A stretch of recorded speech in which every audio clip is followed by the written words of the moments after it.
Madame, Monsieur, bonsoir. Merci de votre fidélité. Comme chaque soir à 19h, la première édition d'information de la soirée sur le Oula. Voici les principaux titres. Sa Majesté le Roi inaugure à la commune d'Eit Melloul la plateforme des jeunes Ergana pour l'écoute et l'orientation.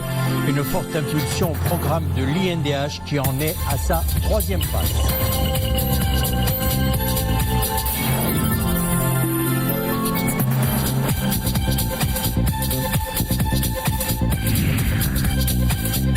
Il est le premier centre interactif digital au Maroc inauguré à l'université Mohamed VI Polytechnique de Ben Guerir en présence d'un parterre de hautes personnalités nationales et étrangères issues de divers horizons. L'IDC Morocco accompagnera la transformation numérique du royaume dans les secteurs universitaires, industriels et gouvernementaux. Le Maroc se positionne sur le marché américain à San Diego en Californie. Les atouts touristiques du royaume ont été mis en avant lors d'une rencontre sur le tourisme.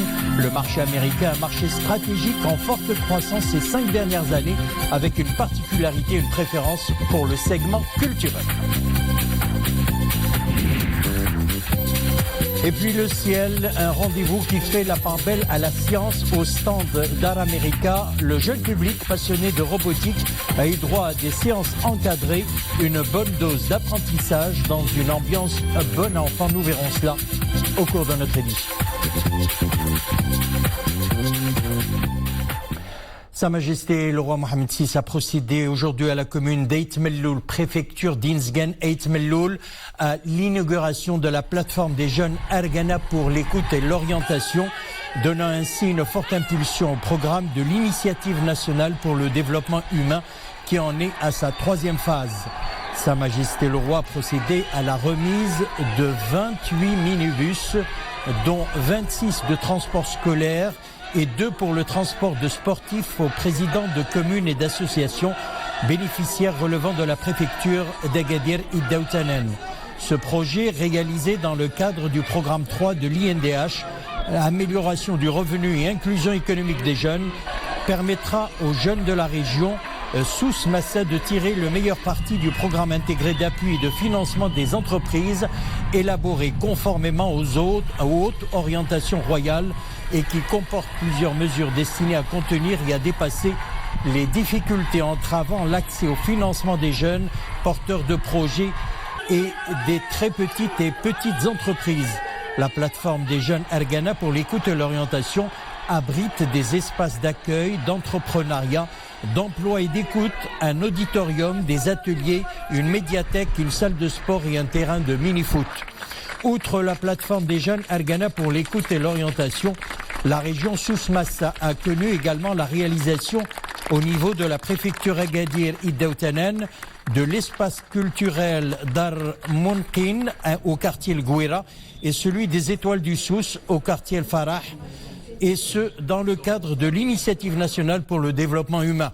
Cette plateforme qui constitue un carrefour de rencontres des différents acteurs impliqués dans le chantier de l'intégration des jeunes et une réponse aux attentes des jeunes à la recherche d'opportunités d'emploi, ambitionne de faciliter l'accès des personnes cibles à l'information relative au marché du travail et à les encourager à créer leur propre entreprise.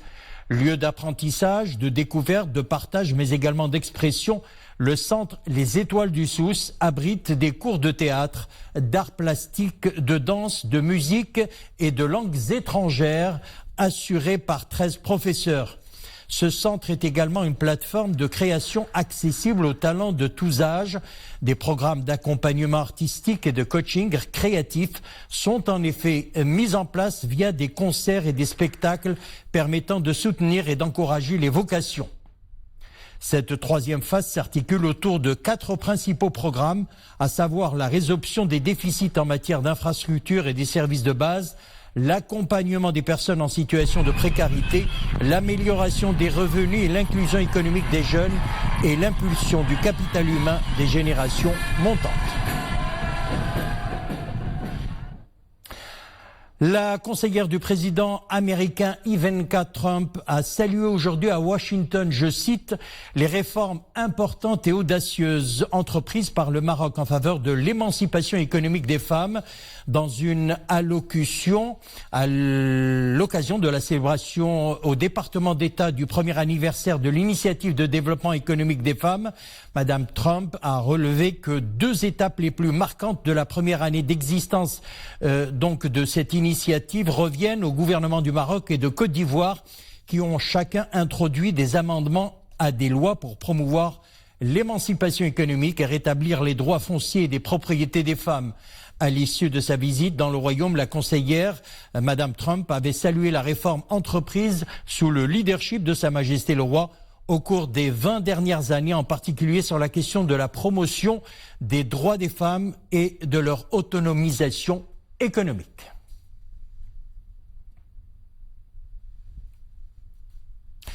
Il est le premier centre interactif digital au Maroc, inauguré à l'université Mohamed VI Polytechnique de Ben Guerir, en présence d'un parterre de hautes personnalités nationales et étrangères issues de divers horizons. L'IDC Morocco accompagnera la transformation numérique du royaume dans les secteurs universitaires, industriels et gouvernementaux. Amina Allam, Zakaria Moqinbillah.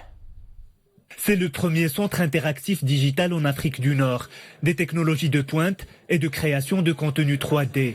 Le centre, c'est aussi un showroom grandeur nature avec des technologies de mise en situation réelle, une partie formation et des développements lab pour accueillir les développeurs et les incubateurs hébergés sur place.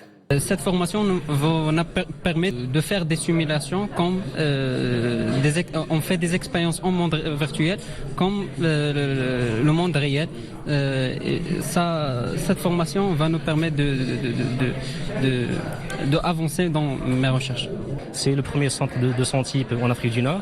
Ce projet-là apportera de la valeur ajoutée technologique pour le pays, permettra à terme d'accueillir en fait des technologies de pointe au niveau de tout ce qui est technologie immersive et de création de contenu 3D, et permettra surtout de capitaliser sur la partie humaine pour pouvoir créer nous-mêmes notre contenu. Initier des solutions d'apprentissage pour le développement des compétences nécessaires aux métiers de l'industrie de demain, c'est l'objectif de ce centre. À travers une étroite collaboration entre les secteurs publics et privés, l'IDC Morocco permettra de contribuer au renforcement des compétences dans les différentes stratégies sectorielles du royaume. Nous croyons à l'éducation et à la création d'opportunités d'emploi. C'est ce que nous valorisons dans notre relation avec le Maroc. Nous insistons aussi sur l'importance de bénéficier des nouvelles technologies pour nos partenaires africains, dans le but d'améliorer la vie de la population. Le centre offre un accès sans précédent aux technologies de réalité augmentée et de réalité virtuelle. Une opportunité inouïe pour l'université marocaine dans le domaine du transfert technologique. Un pas de plus sur la voie du développement du système d'enseignement marocain à l'ère de la transformation digitale. Agadir confirme sa position en tant que première station balnéaire au Maroc pour l'année 2019. Plus d'1 190 000 touristes ont visité la ville, soit une hausse de 6,47% par rapport à 2018. Les touristes nationaux qui se sont rendus dans les différents hôtels, résidences et clubs touristiques classés de la capitale du Souss caracolent en tête. Le marché français vient en deuxième position, suivi des visiteurs en provenance d'Allemagne et des touristes anglais. Les professionnels du secteur prévoient une augmentation de visites et de nuitées touristiques à cette station balnéaire, surtout avec l'inauguration prévue de nouvelles unités touristiques au niveau de Tarazout, Taroudant, Tiznit et Tat.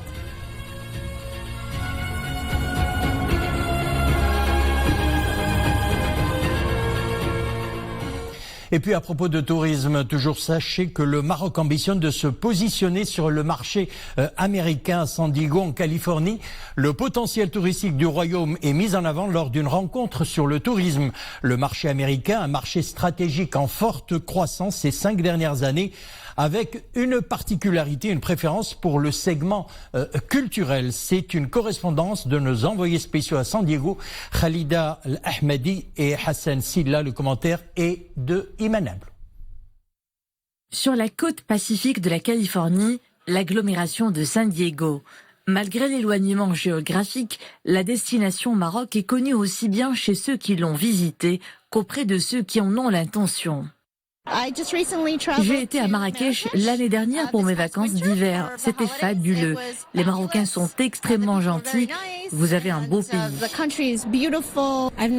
Je n'ai pas encore visité le Maroc, mais je compte bien m'y rendre. J'ai des amis qui ont eu l'occasion d'expérimenter un séjour à Casablanca. Ils ont beaucoup aimé. Ce qui me fascine à l'idée de visiter ce pays, c'est son exotisme, sa culture qui est bien différente de la nôtre.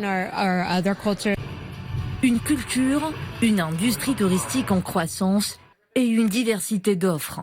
Des atouts qui ont poussé les organisateurs de la rencontre hivernale du tourisme de San Diego à mettre le Maroc à l'honneur, une première à l'échelle du continent. C'est en effet la toute première fois que les industriels du tourisme mettent à l'honneur un pays africain en vue d'échanger autour d'un secteur stratégique.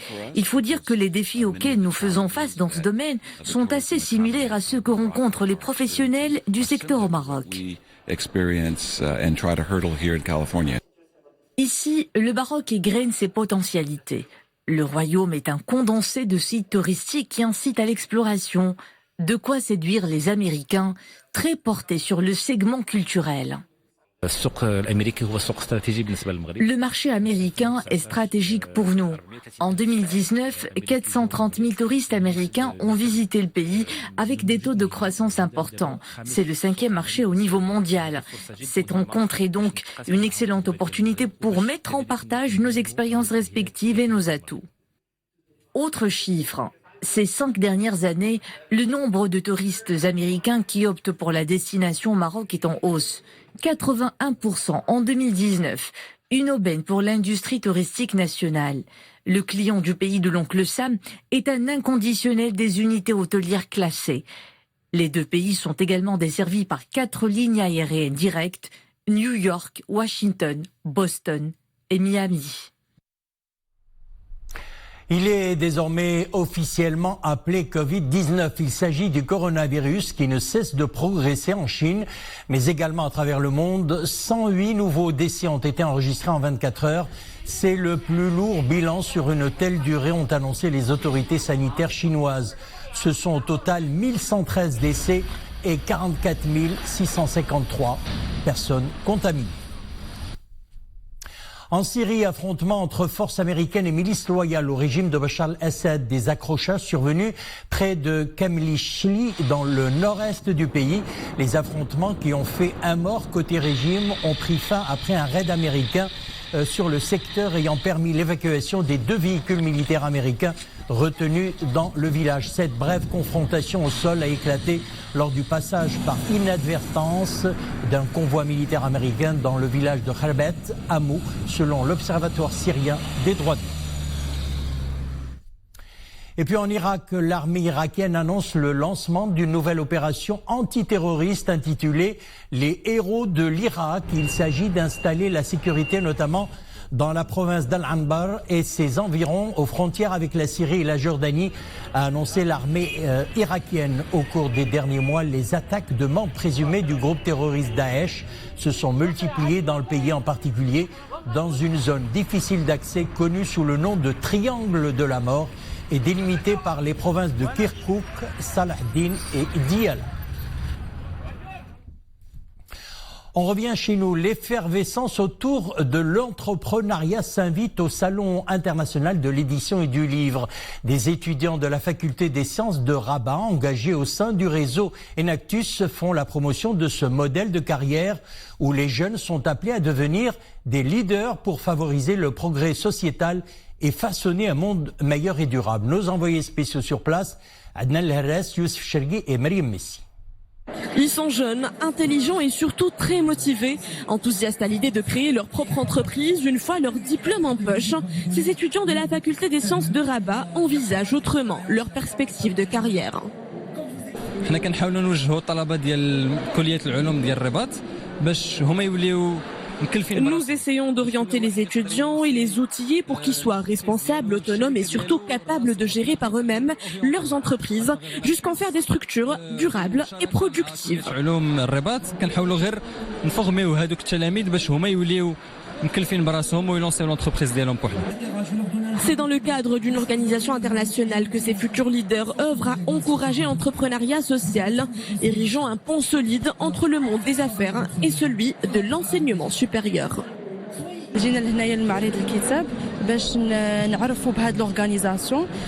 Nous sommes ici pour présenter notre organisation et mettre en avant le progrès sociétal accompli à travers l'action entrepreneuriale, notamment grâce à l'accompagnement que nous apportons aux étudiants dans la mise en œuvre de leurs projets à travers des événements, des formations et des concours nationaux et internationaux. Des compétitions nationales et internationales. Au sein de leurs établissements, ces étudiants préparent déjà leur démarche entrepreneuriale. Un parcours de formation nécessaire pour qu'ils puissent partir du bon pied dans le monde de l'entreprise. Le ciel, un rendez-vous qui fait la part belle à la science. De nombreuses activités scientifiques stimulantes et ludiques qui sont proposées. Exemple depuis le stand d'Art America où le jeune public passionné de robotique a eu droit à des séances encadrées, une bonne dose d'apprentissage dans une ambiance bon enfant. On retrouve nos envoyés spéciaux sur place, Adnan Larras, Youssef Chergui et Maryam Messi. Il ne lui a fallu que quelques secondes pour apprendre à déplacer ce petit robot. Abdeslam, 10 ans, s'initie au codage, un exercice qui semble le fasciner. Comme ce geek en herbe, ils étaient nombreux à participer à cet atelier ludique mis en place par le stand d'Art America, un premier pas vers les rudiments de la programmation. Je suis venue ici avec mon école pour prendre des livres, et pour m'amuser. Et quand j'ai découvert ce stade, c'était génial. Je suis venue ici pour construire un robot.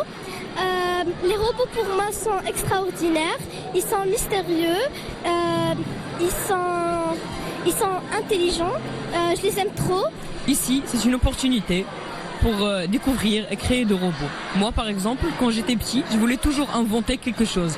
C'est juste que j'avais pas des matériaux suffisants. Rien de plus simple pour ces digital natives habitués aux nouvelles technologies. Pourtant, avant de lancer le robot, il faudra passer par tout un enchaînement de commandes, monter le droïde comme des Lego, le relier à une application et programmer ses actions. Assistés par 2 programmeuses, les petits apprentis s'en sortent plutôt bien. On est en train d'observer en fait l'énergie que dégagent les enfants et le fait que c'est inné chez eux. Donc il faut les encourager pour qu'ils puissent s'orienter vers ces métiers. Il faut juste leur donner les outils, l'opportunité pour s'exprimer librement dans un environnement qui leur permet d'être épanouis. Today at the Casablanca International Book Fair at the Window on America booth, we are celebrating... Cette activité intervient dans le cadre de la célébration ce 11 février de la Journée internationale des femmes dans la science. Cet atelier est organisé en partenariat avec une organisation fondée par 2 splendides jeunes marocaines spécialisées en robotique. Faire découvrir et aimer la science aux enfants, les filles en particulier, c'est l'objectif fixé à travers cet atelier participatif. L'idée, construire de nouvelles générations de filles menant des carrières scientifiques. Elle est également un petit robot, elle ne cessera d'ailleurs jamais de nous fasciner. Elle est indispensable à la pollinisation des fleurs, voire à la survie de l'écosystème planétaire. Il s'agit de l'abeille, elle fait partie de la superfamille des apéides. 20 000 espèces sont répertoriées sur la planète. À Salé, un musée lui est dédié. Il s'agit du musée de l'abeille vivante, c'est dans la zone artisanale de l'Oulja. Ce musée est le premier du genre en Afrique et dans la région MENA. Nous l'avons visité pour vous. On y a rencontré des écoliers subjugués. Reportage Amina Cherkaoui, Wissali Maghri et Nissi El-Hamdaoui. Hors des 4 murs de leur classe, ces élèves de la maternelle s'apprêtent à plonger dans un univers fabuleux, celui de l'abeille. Tout un musée est dédié au cycle de vie de ce petit insecte volant. Les élèves sont captivés par le dur labeur des abeilles. À l'intérieur de la ruche grouillante, une belle cohabitation. L'entraide règne en maître. J'ai vu des abeilles qui nous donnent du miel. J'invite tout le monde à venir visiter cet endroit. Les abeilles ou le miel ou l'eau ou les abeilles leur ruche. J'ai vu les ouvrières, le fou bourdon et une seule reine. Le musée de l'abeille de Salé propose un circuit de visite pédagogique agréable. Les enfants peuvent se glisser dans la peau d'un apiculteur, explorer les profondeurs des alvéoles, repérer la reine des abeilles avant de déguster le précieux nectar, le miel. C'est délicieux. C'est délicieux. Le 1/3 de ce que nous mangeons comme fruits et légumes provient de la pollinisation des abeilles. Donc l'abeille est un vrai baromètre sur l'état de santé de notre environnement. Le musée, il est conçu d'une manière encyclopédique. Il a vocation de partager toutes les connaissances concernant l'abeille et le miel. C'est une sortie pédagogique et nous avons aimé, on a appris beaucoup de choses aujourd'hui. Formidable, vraiment. On a déjà en classe, nous avons un thème de l'environnement. Donc un thème, un projet de toute l'année, durant toute l'année.